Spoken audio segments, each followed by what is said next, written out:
So, Bob, in 1956, you came back to Wentworth after being away at school. Yes. Big year, 1956, wasn't it? Certainly was. Well, everybody was talking, but there was no real evidence in Wentworth at that stage. But there was a wall of water coming down the Murray, and there was a wall of water coming down the Darling. And in Queensland, they were in trouble. Thankfully, a lot of the water drained away, went overland, and the Murray was the same. But the forecast was that there was going to be a lot of water at Wentworth, and there was. And so, in preparation for that, was there early preparation? Well, I don't from memory think there were many levee banks, and if they were, you could ride your push bike up and over them. They were just probably foot high. One of the last flood I think was 20 odd years before that, so it gets all forgotten. And then people build near the river, and now there's a new law, has been for many years, that you can't go within 100 metres of the river, and it's got to be a metre above the 1956 flood level. There's a lot more care being taken where houses are built, but what happens is, when you build houses along the river and you build them on mounds so they're safe from the water, you create a choke. And instead of the water being able to splash out where it normally would, it builds up in the choke, of course, and that exacerbates the height of the water. As a young man coming in 16 years of age, did you feel in danger? I didn't feel any danger in the flood. I mean, when you're 16, you're bulletproof. But I realised there was a lot of damage being done. I don't think there was a life lost, but it was just, well, one in a lifetime experience that a young bloke could have, I guess.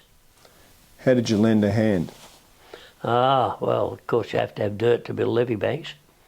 And my dad had a truck that he used to cart the fruit in with. And so myself and one of his other men, and a couple of my mates later on during the evening, we'd have 2 shovels, one each, and out we'd go to a pit that they were using, load as much as we could on top of the truck tray with shovels, go back to where we were directed. People, it was pretty well handled.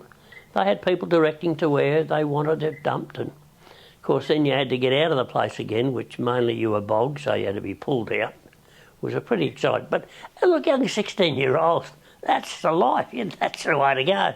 There was no pay, but you didn't want it. So one of the funny things, I must talk about the flood if you don't mind, is the sergeant of police, and this is traceable, so I better be careful what I say. He assumed control of the levee banks building at night. And he'd go to the hotels and demand a bottle of scotch. Got to be careful here what I say. And that was to top up the poor little buggers that were down on the levee banks. And they used to say they never saw it. Very good. That was a bit of a joke, but I'm not sure. It's a good story anyway. Yeah, it makes good reading. It makes good sense. The hospital was isolated effectively, wasn't it? Because of levee banks around it, was it? Yeah, well, it had to be protected, but you couldn't get to it. You had to go by water. Right. And if people that I've seen photos, I probably saw it in fact, but of blokes rowing nurses across and all this sort of thing. You did what you could while you could. Yeah. Well, of course, there's no major development happens without the ladies being somewhere in the background, and they used to go down midnight any time. They'd be there if they were needed. They were wonderful. And they'd be down there, they'd be cooking meals up in the town hall. They'd be coming down 3 times a day. And also when there were spare women, they went and shoveled sand into sandbags. Or putting all that together, we beat the flood.